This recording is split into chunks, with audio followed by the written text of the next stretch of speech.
अरे बहू, तू इस वक्त नहा क्यों रही है? माँ जी, वो मेरी सहेली है ना चंपा, उसने गर्मी भगाने का बहुत ही अच्छा जुगाड़ बताया है। उसने कहा खुद के ऊपर पानी डालकर छत में सो जाओ तो नींद अच्छी आएगी, इसलिए मैंने एक बाल्टी अपने ऊपर डाल लिया है। राधा, तू अकेले अकेले ही चैन से सोना चाहती है? तुझे ये जुगाड़ मुझे भी बताना चाहिए था ना। रुक, मैं भी अपने ऊपर पानी डाल लेती हूँ। सरोज भी राधा की बातों में आकर अपने ऊपर पानी डाल लेती है और छत पर जाकर सो जाती है। लेकिन आज छत पर हवा नहीं चल रही थी और रात में पानी डालने की वजह से शांति को बुखार हो जाता है। अगले दिन किधर मर गई? अरे राधा, तेरे बेकार आइडिया की वजह से मुझे बुखार चढ़ गया है। अगली बार से ऐसे ऊट पटांग आइडिया लेकर मत आना। माँ जी, मैंने तो बस गर्मी कम करने के लिए खुद पर पानी डाला था, मुझे क्या पता था आपको बुखार चढ़ जाएगा। बुखार हो जाने की वजह से राधा की सास उसे खूब खरी खोटी सुनाती है। सरोज से डांट खाकर राधा उदास हो जाती है और रसोई में जाकर खाना बनाने लगती है। खाना बनाने के बाद वो अमित के लिए खाना लेकर खेत में जा रही होती है, तभी उसे चंपा मिल जाती है। वो भी हाथ में टिफिन लेकर अपने पति के लिए खाना लेने जा रही थी। कैसा बकवास आइडिया दिया था तूने कल। रात में तो छत में हवा ही नहीं चल रही थी, गर्मी से तो मुझे नींद ही नहीं आई। ऊपर से मेरी सास ने भी खुद पर पानी डाल दिया था, उन्हें बुखार चढ़ गया। सुबह से सुना सुना कर मेरी सास ने मेरा जीना दुश्वार कर दिया। मुझे क्या पता था ऐसा होगा, मैंने तो अपनी तरफ से अच्छा ही सोचा था। ये आइडिया तो फेल हो गया, मुझे कुछ और सोचना होगा। अरे नहीं नहीं नहीं, तुझे और कोई आइडिया सोचने की जरूरत नहीं है। तेरी ऊटपटांग आइडिया से कुछ नहीं होने वाला है। इस तरह बात करते हुए चंपा और राधा खेत की तरफ चल देती हैं। शाम को गांव की सारी बुजुर्ग औरतें सरोज, गीता, सुशीला, मालती और शांति नीम पेड़ के नीचे बैठी थी।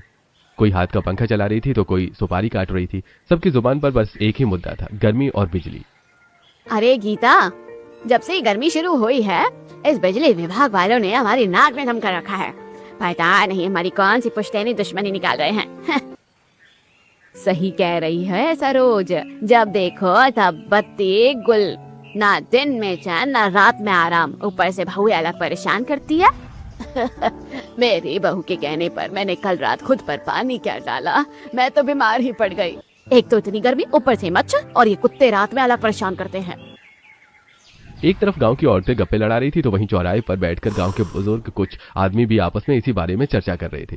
मोहन एक बीड़ी सुलगाता है और धुएं के साथ अपनी भड़ास निकालता है। हे भगवान, अरे भाई, इस गर्मी की वजह ने तो जैसे हमारी जान लेने की कसम खा ली है। रात रात भर करवटें बदलते निकल जाती है। खटिया पर लेटो तो ऐसा लगता है जैसे किसी ने नीचे से आग लगा दी हो। अरे सही कह रहे हो महेश भाई, रात भर यही सोचते रहते हैं कि अब बिजली आएगी, अब बिजली आएगी, पर ये बिजली विभाग वाले तो बिजली देते ही नहीं है। अरे भाई, मैंने तो कल ही बिजली विभाग वालों को 10 बार फोन मिलाया, इतनी बार शिकायत की, पर किसी के कान पर जूं तक नहीं रेंगती। अरे अगर यही हाल रहा ना भाइयों, तो इस बार गांव के आधे से ज्यादा लोग तो इस गर्मी की वजह से ही निपट जाएंगे। एक तरफ जहां गांव में बड़े बुजुर्ग बैठे बैठे गर्मी से परेशान होकर भड़ास निकाल रहे थे, तो वहीं गांव की औरतों का काम खत्म नहीं हो रहा था। आज भी सभी गांव की औरतें सब्जी लेने के लिए साथ में बाजार गई थी। सभी औरतें सब्जियां लेके थकी हारी अपने घर की तरफ लौट रही थी। सबके चेहरों पर पसीना, थकान साफ झलक रही थी। बहनों, गर्मी से तो सबका जीना दुश्वार हो गया है। मेरा तो हर वक्त दिमाग खराब रहता है, उस पर घर का काम कभी खत्म ही नहीं होता है। गर्मी की वजह से मेरा तो पारा हर वक्त हाई रहता है। इस भयंकर गर्मी में भी मेरी सास की फरमाइशी खत्म नहीं होती। मेरा तो मन करता है कि सबको छोड़कर भाग जाओ। हाँ, कुछ मत पूछो, रात को नींद पूरी नहीं होती, आंखें जलती रहती है और दिन भर बैल की तरह काम करना पड़ता है। ऐसा लगता है जैसे दिमाग फट जाएगा। गांव की औरतें बात करते हुए रास्ते से गुजरते हुए मेघा के घर के पास पहुंचती हैं। तभी उनकी नजर आंगन में रखे एक बड़े से प्लास्टिक के टब पर पड़ती है। टब में पानी भरा था और मेघा का बेटा बिट्टू उस पानी में डुबकी लगा लगा कर खेल रहा था। अरे वाह, जरा बिट्टू को तो देखो, पानी में कितने मजे कर रहा है। गांव की औरतों को देखकर मेघा घर से बाहर आती है। राधा, गर्मी से परेशान होकर बिट्टू बहुत रो रहा था तो मैंने इसे टब में बिठा दिया। एक बात बोलूं, मेरे पास एक आइडिया है। अगर हम अपनी छत पर पानी डाल दे तो कैसा रहेगा? क्योंकि इससे तो छत भी ठंडी हो जाएगी, फिर हमें गर्मी भी नहीं लगेगी। हाँ, मेरे मायके में तो लोग ऐसे ही करते हैं। जब बहुत गर्मी होती है तो छत पर पानी डाल देते हैं, इससे छत भी ठंडी हो जाती है और नीचे का कमरा भी ठंडा हो जाता है। आज तो मैं अपने घर की छत को ठंडा करके ही रहूंगी। सभी औरतें अपने घर आ जाती हैं। रात में काम करने के बाद चंपा जब सोने के लिए जाती है तो उसे अपने कमरे में फिर से गर्मी लगती है। चंपा बाथरूम में जाती है और एक बाल्टी पानी भरकर उसे छत पर ले जाकर डाल देती है, पानी गिरने की आवाज सुनकर। अरे चंपा, ये क्या कर रही है? तूने ये एक बाल्टी पानी छत पर क्यों डाल दिया? मैं तो सोच रही थी कि छत पर एक बाल्टी पानी डालूंगी तो अच्छा ठंडी हो जाएगी। शालिनी ने बताया था। अरे पगली, एक बाल्टी से कुछ नहीं होगा। छत इतनी गर्म है कि ये पानी तुरंत भाप बन गया। एक काम कर, 4-5 बाल्टी पानी लेकर आ। आप क्या बैठे बैठे ऑर्डर ही देंगे? मेरी मदद कीजिए। चंपा और रोहन मिलकर छत पर 4-5 बाल्टी पानी डालते हैं। थोड़ी देर के लिए हवा में ठंडक आ जाती है। दोनों खुश होकर खाट पर सो जाते हैं। आधी रात के करीब 2 बजे चंपा गर्मी से बुरी तरह पसीने में भीग जाती है। हाय राम, कितनी गर्मी है। ये छत तो फिर से उबलने लगी। जो पानी हमने डाला था वो भी गर्म हो गया और सूख गया। चंपा, ऐसे बाल्टी से पानी डालने से कुछ नहीं होगा। छत में पानी भरा रहता है तो शायद छत ठंडी हो जाती। रोहन की बात सुनकर चंपा के दिमाग की बत्ती जलती है और वो सोच में पड़ जाती है। रोहन जी की बात सही है। छत ठंडा करने के लिए मुझे इसे पानी से भरना होगा, लेकिन बाल्टी से पानी भरने से तो मेरी हालत खराब हो जाएगी। क्या कोई और तरीका नहीं है? चंपा ये सोच रही थी कि तभी उसकी नजर उसके गांव के सरपंच की टंकी पर जाती है, जो चंपा के पड़ोस में ही रहते थे। मिल गया आइडिया। अब तो छत में पानी भरकर आराम से सोऊंगी। अगले दिन चंपा सुबह सुबह रसोई में बड़े प्यार से खीर बना रही थी। पसीने से उसका चेहरा भीगा हुआ था। ये खीर खाकर तो सरपंच जी पानी देने के लिए मान जाएंगे। चंपा खीर का कटोरा लेकर सीधे अपने पड़ोसी सरपंच के घर पर आती है। सरपंच अपने आंगन में खटिया पर बैठा था। सरपंच जी, राम राम। ये देखिए, आज मैंने आपके लिए खास खीर बनाई है। अरे वाह भाई चंपा बहू, खीर से तो बड़ी अच्छी खुशबू आ रही है। पिताजी, ये बिना बात के आपको खीर खिलाने नहीं आई है। पक्का ये अपना उल्लू सीधा करने चाह रही है। कोई ना कोई बड़ा काम निकलवाना होगा इसे। अरे नहीं नहीं, ऐसी बात नहीं है। बस सरपंच जी, बात यह है कि गांव में बिजली चली जाती है। मैं और मेरे घर वाले कई दिनों से ठीक से सोए नहीं हैं। बहुत गर्मी लगती है और मच्छर भी बहुत परेशान कर देते हैं। मैंने छत को ठंडा करने का एक जुगाड़ सोचा है, उसी के लिए आपसे मदद चाहिए। बताओ मैं तुम्हारी कैसे मदद कर सकता हूँ?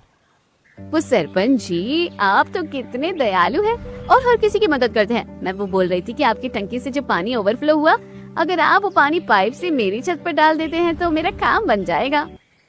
अरे तुमने खीर तो बड़ी अच्छी बनाई है, मैं तुम्हें मना कैसे कर सकता हूँ। अच्छा तुम पाइप लेकर आ जाओ, मैं पानी दे दूंगा। सरपंच की बात सुनकर चंपा बहुत खुश हो जाती है। वो अपने छत पर जाकर छत के नाले को बंद कर देती है और एक सिरा सरपंच की छत पर फेंक देती है।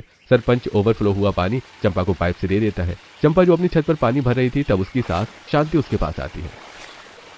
अरे बहू, छत को स्विमिंग पूल क्यों बना रही है? तेरा दिमाग खराब हो गया है क्या? माँ जी, मैं तो बस रात में सोने की तैयारी कर रही हूँ। आज रात आप देखिएगा कितनी अच्छी नींद आएगी। चंपा अपनी छत को पानी से भर देती है और दिन भर के काम में लग जाती है।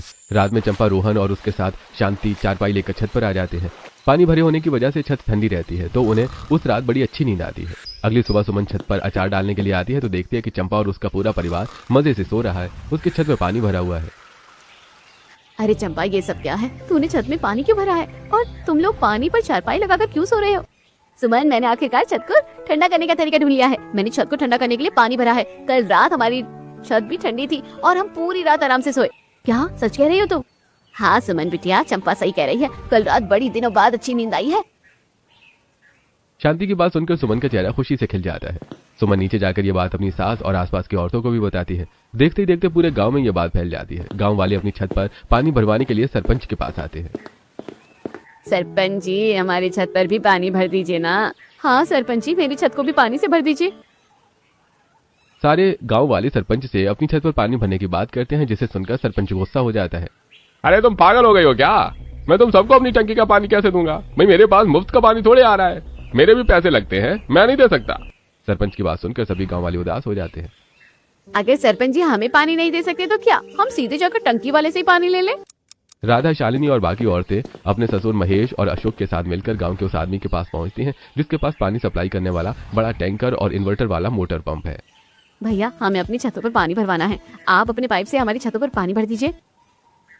देखो, मेरा पानी और मेरी मोटर मुफ्त में तो चलेंगे नहीं। मैं घर की छत भरने का 2000 रुपए लूंगा। अरे भाई 2000 रुपए, ये तो बहुत ज्यादा है। अरे भरवा रहे तो भरवाओ, वरना मेरे पास और भी काम है। सारी औरतें अपने ससुर को किनारे ले जाकर फुसफुसाते हुए बातें करने लगती हैं। बाबूजी, दे दीजिए ना। रोज रोज गर्मी से मरने से तो अच्छा एक बार पैसे देकर शांति से सोएं। सभी गांव वाले आपस में चर्चा करके मान जाते हैं। भाई मैं दोपहर में आकर आप लोगों के छत में पानी भर दूंगा। गांव वाले पानी वाले से बात करके वापस आ जाते हैं। वहीं चंपा के घर पर शांति जैसी अपने कमरे में जाती है। अरे रोहन, चंपा जल्दी आओ, ये क्या हो रहा है? क्या हुआ माँ?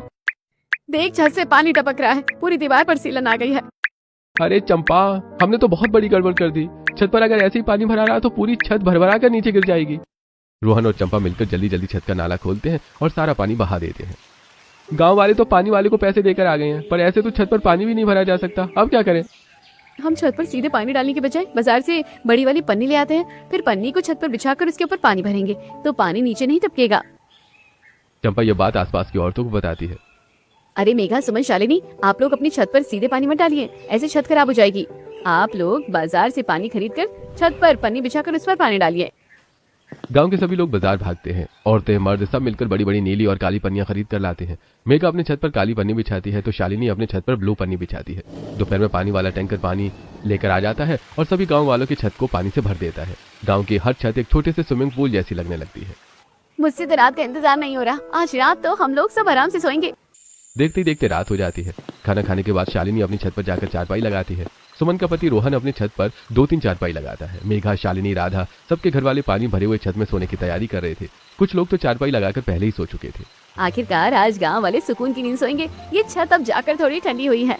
अरे बहू, रात भर जागते रहने का इरादा है क्या? क्या सोच रही है? आकर सो जा, सुबह उठकर खेत का काम भी देखना है। जी माँ जी, आ रही हूँ। राधा अपनी खटिया पर लेटी चारों तरफ देख रही है। सभी लोग बिना किसी चिंता के गहरी नींद में सोए हुए हैं। अगले दिन गांव में गजब की शांति है। बहुएं अपनी पूरी नींद लेकर उठती हैं। आज किसी के चेहरे पर थकान नहीं थी। राधा गुनगुनाते हुए नाश्ता बना रही थी। घर के बाहर सरोज अपनी पड़ोस मालती से बातें कर रही थी। अरे मालती, देख रही है, आज तो गांव में एकदम शांति है। बहुएं खूब मन लगाकर अच्छा अच्छा खाना बना रही है, वरना रोज सुबह होते ही घर में महाभारत शुरू हो जाती थी। सही कह रही हो सरोज, रात की नींद पूरी हो जाए तो इंसान का दिमाग भी ठंडा रहता है। ऐसे दिन गुजरते हैं। अब रोज रात को गांव वाली छत पर आराम से सोते हैं। एक दिन शाम को गांव में कीर्तन हो रहा था। सभी लोग कीर्तन में बैठे हुए थे। जब से हमने छत पर पानी भरना शुरू किया है, नींद कितनी अच्छी आने लगी है। सच में माँ जी, मुझे तो अभी से इतनी अच्छी नींद आ रही है कि मन कर रहा है जाकर बस छत पर सो जाऊं। मुझे तो इंतजार ही नहीं हो रहा है। रात होती है। सारे गांव वाले फिर से छत पर सोने के लिए आ जाते हैं। छत पर पानी भरा है। मेघा का बेटा बिट्टू छत के पानी में खेल रहा है। बिट्टू बेटा, बहुत रात हो गई है, सो जाओ। चलो मम्मी, मुझे कहानी सुनाओ ना। बिट्टू को जिद करता देखकर पास वाली छत से सरोज आवाज लगाती है। क्योंकि सब लोग छत पर थे तो एक छत से दूसरी छत पर बात करना आसान था। अरे बिट्टू बेटा, मैं तुझे परियों की कहानी सुनाती हूँ। सरोज बिट्टू को कहानी सुनाती है। पूरा माहौल बहुत ही पारिवारिक हो गया था। गांव वाली छत पर पानी भरकर सोकर बहुत ज्यादा खुश थे। पर एक हफ्ते बाद उनकी सारी खुशी गायब हो जाती है। धूप की वजह से छत में भरे पानी अब काफी कम हो गया था। साथ में उसमें बदबू भी आ रही थी और मच्छर भी भिन बना रहे थे। रात में पानी से तो बहुत गंदी बदबू आ रही है। ऐसे में हम कैसे सोएंगे? बदबू की वजह से चंपा और उसका परिवार छत पर सो नहीं पाते हैं और उन्हें गर्मी में नीचे सोना पड़ता है। कई बहुएं मच्छरों के काटने से बीमार पड़ने लगी थी। बदबू इतनी बढ़ गई थी कि छतों पर खड़ा होना भी मुश्किल हो रहा था। नहीं, अभी बर्दाश्त के बाहर है। ये पानी जहर बन गया है। हमें तुरंत इसे बदलना होगा। सभी गांव वाले अपनी अपनी छतों के नाले खोल देते हैं और सारा गंदा पानी तेजी से नालियों में बह जाता है। गांव वाले फिर से पानी वाले को बुलाते हैं ताकि वो साफ पानी भर सके। अरे भाई, पानी भरने के 5,000 रुपए लगेंगे एक घर के। अरे 5,000? तेरा दिमाग खराब हो गया है क्या? तू तो सरेआम लूट मचा रहा है। अरे भाई, महंगाई बढ़ गई है बाबूजी, और आप लोगों को मेरी जरूरत है, मुझे आपकी नहीं है। गांव वाले चौराहे पर खड़े होकर आपस में बात कर रहे थे। अरे भाई, 5,000 रुपए कहां से आएंगे? हमारा तो पूरा बजट ही खराब हो जाएगा। अरे भाई, ऐसे ही हर दिन हम अपनी छत पर पानी भरवाते रहे तो हम लोग तो सड़क पर आ जाएंगे। लेकिन हमने पानी नहीं भरवाया तो हम लोग सोएंगे कैसे? मुझे लगता है कि हमें पानी वाले से बात करके पैसा कम करवाना चाहिए और चंदा इकट्ठा करके गांव में पानी भरवाना चाहिए। सभी लोग चंदा इकट्ठा करने पर राजी हो जाते हैं। गांव वाले पानी वाले से बात करते हैं और उसे किसी तरह बात करके पैसे कम करवा लेते हैं और फिर सभी चंदा इकट्ठा करके उसे दे देते हैं और अपनी छत में पानी भरवा लेते हैं। आज तो नींद अच्छी आएगी। कल रात तो गर्मी में सोकर मेरी जान ही निकल गई थी। हाँ चलो सो जाते हैं, कल सुबह बहुत सारा काम भी तो है। गांव वालों को इस तरह छत पर पानी भरकर सोता देखकर सरपंच की बेटी नेहा परेशान हो जाती है। ये गांव वाले पागल हो गए हैं क्या? पानी वाला इन्हें लूट रहा है और ये लोग सोने के चक्कर में अपने पैसे लुटवाए जा रहे हैं। मुझे कुछ ना कुछ करना ही होगा। नेहा गांव वालों का छत पर पानी भरकर सोने वाला वीडियो रिकॉर्ड कर लेती है और उसे सोशल मीडिया पर पोस्ट कर देती है। देखते ही देखते पोस्ट उस गांव के कलेक्टर तक भी पहुंच जाता है। एक नीली बत्ती वाली सरकारी गाड़ी गांव में आती है। सरकारी अफसर गाड़ी लेकर सीधा चौराहे पर पहुंचता है जहां पानी वाला खड़ा था। तुम्हारी हिम्मत कैसे हुई गांव वालों से पानी के नाम पर 5,000 रुपए वसूलने की? तुम लोगों की मजबूरी का फायदा उठा रहे हो। अरे साहब, मेरी कोई गलती नहीं है। मैं तो मना कर रहा था, इन लोगों ने ही मुझे पैसे दे दिए और पानी भरने को कहा। और आप लोग इतनी बड़ी बेवकूफी कैसे कर सकते हैं? छत पर पानी भरकर कौन सोता है? आपको पता है उस रुके हुए पानी में कितने मच्छर पैदा हो रहे हैं? पूरे गांव में डेंगू फैल सकता है। आपकी छतों की नींव कमजोर हो रही है और घर गिर सकते हैं। साहब, हमें भी कोई शौक नहीं है अपनी छतों पर तालाब बनाने का और अपनी जान खतरे में डालने का। 10-10 दिन तक हमारे गांव में बिजली नहीं आती है। बूढ़े लोग गर्मी से तड़पते हैं, बच्चे रो रो कर बेहाल हो जाते हैं। फिर चंपा ने ये तरकीब सिर्फ इसलिए निकाली थी कि ताकि हम लोग सुकून से सो सके। गांव वालों की बात सुनकर सरकारी अफसर को समझ आता है कि असली मुजरिम गांव वाले नहीं बल्कि बिजली विभाग की लापरवाही है। वो तुरंत अपना फोन निकालता है और बिजली विभाग वालों को फोन करता है। अगर आज शाम तक इस गांव की बिजली की समस्या ठीक नहीं हुई ना और गांव में 24 घंटे लाइट नहीं रही तो मैं तुम्हें सस्पेंड कर दूंगा। अफसर फोन रखता है और गांव वालों की तरफ देखकर मुस्कुराता है। गांव वाले ताली बजाते हैं। अरे भाई आप लोगों को अब अपनी छत पर पानी भरने की कोई जरूरत नहीं पड़ेगी। मैंने आदेश दे दिया है, अब गांव की बिजली नहीं कटेगी। और हाँ, सरकार की नई योजना के तहत जिन गरीब परिवारों के पास पंखे नहीं है उन्हें आज ही सरकारी खर्चे पर पंखे दिए जाए।